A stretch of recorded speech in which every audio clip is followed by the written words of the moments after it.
Je lis du livre de Romains chapitre 1er, les versets 26 et 27, ce qui suit.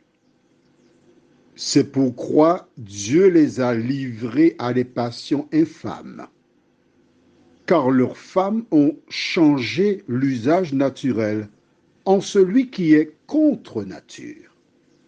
Et de même les hommes, abandonnant l'usage naturel de la femme, se sont enflammés dans leurs désirs les uns pour les autres, commettant homme avec homme des choses infâmes et recevant en eux-mêmes le salaire que méritait leur égarement. Prions. Notre Seigneur et notre Dieu, nous venons ce soir vers toi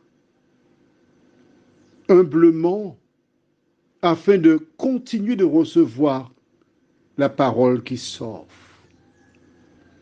Que le Saint-Esprit nous éclaire, nous dirige, afin que nous comprenions cette parole qui peut sauver notre être, nous t'en prions.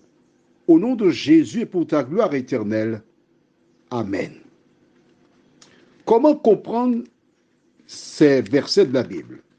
Pour celles et ceux qui nous retrouvent seulement maintenant, je vais relire à partir du verset 24. C'est pourquoi Dieu les a livrés à l'impudicité selon les convoitises de leur cœur. Ainsi, ils déshonorent eux-mêmes leur propre corps. Eux qui ont changé la vérité de Dieu en mensonge et qui ont adoré et servi la créature au lieu du Créateur qui est béni éternellement. C'est pourquoi Dieu les a livrés. Comment comprendre?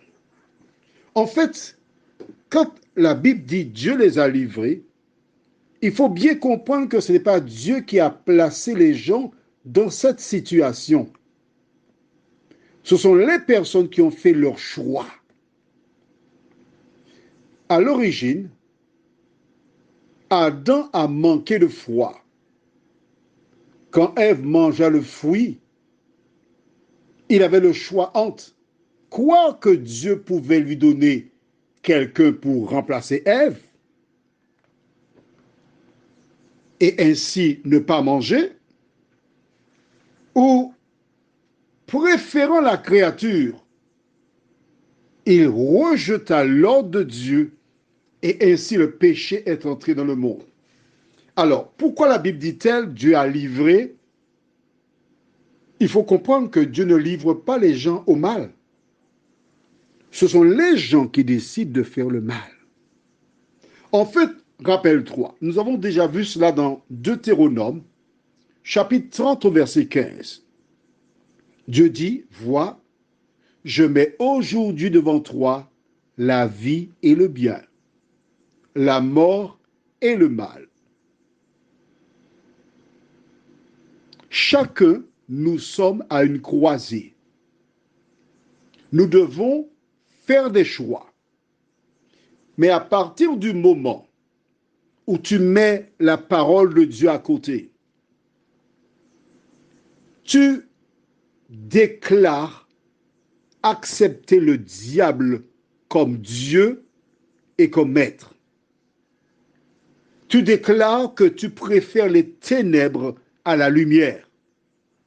Et à partir du moment où tu as rejeté Dieu, le diable prend le contrôle total de ton être. Je vais utiliser une métaphore qui t'aidera à comprendre. J'ai souvent dit, je le répète, notre corps est soit le temple du Saint-Esprit, c'est-à-dire le Saint-Esprit habite en toi, ou c'est l'autre. Nous sommes tous nés dans le péché, formés dans l'iniquité. À partir du moment où tu entends parler de Jésus, tu l'acceptes comme sauveur, tu confesses tes péchés, tes transgressions, et tu t'engages à changer de conduite. Rappelle-toi, quand la femme prise en flagrant délit d'adultère fut emmenée devant Jésus pour être lapidée, Jésus a posé une question. Que celui d'entre vous qui est sans péché lui jette la première pierre. Tous s'enfuirent, démontrant qu'il n'était pas meilleur qu'elle. Ensuite, Jésus lui dit, femme, mais où sont ceux qui t'accusaient? Moi non plus, je ne te condamne pas. Va et ne pêche plus. Va et ne transgresse plus la loi. On est d'accord? Bien. À ce moment, le Saint-Esprit vient habiter en toi. Aussi longtemps que tu lis la Bible, tu pries, le Saint-Esprit t'aide à grandir, à changer. Maintenant, le jour où tu dis, bon, ben, c'est trop difficile. J'aime tellement le carnaval arrive là, il fait un petit coup de vidé. Ah, Seigneur, pour aller chanter les petites chansons là, tu connais, coquine? Là, Seigneur, hop. Tu as une croisée. Soit tu demeures dans la parole, et je m'adresse à mes soeurs et mes frères. Quand j'ai mes soeurs et mes frères, je parle de personnes qui croient en Dieu, d'accord? Est-ce que tu vois la Sainte Vierge Marie courir dans un vidé de carnaval en chantant ce que tu sais déjà? Non. C'est parce qu'elle était pure qu'elle a été sélectionnée pour donner la vie à Jésus. Mais c'est ce que Jésus nous demande. Alors maintenant, je m'adresse à celles et ceux qui, selon la Bible, hommes et hommes faisant des choses infâmes. Plusieurs personnes se trouvent dans cette situation. La Bible dit, mais ce n'est pas Dieu qui t'a envoyé là-dedans. À un moment donné, tu as ouvert une porte et l'ennemi s'y est introduit. Mais même si tu es un homme dans ton lit, mon ami, régulièrement ou épisodiquement, si tu entends ce message, je voudrais te dire que Dieu t'aime. Il y a combien de temps tu l'as dedans? 10 ans, 15, 20, 25 ans, 30 ans? Qu'importe. Si Dieu permet que tu entendes ce message ce soir, c'est parce qu'il t'aime. Parce que Dieu désire que tu sois sauvé. Il existe des solutions, il existe des solutions pour celles et ceux qui cherchent vraiment l'Éternel. Prions.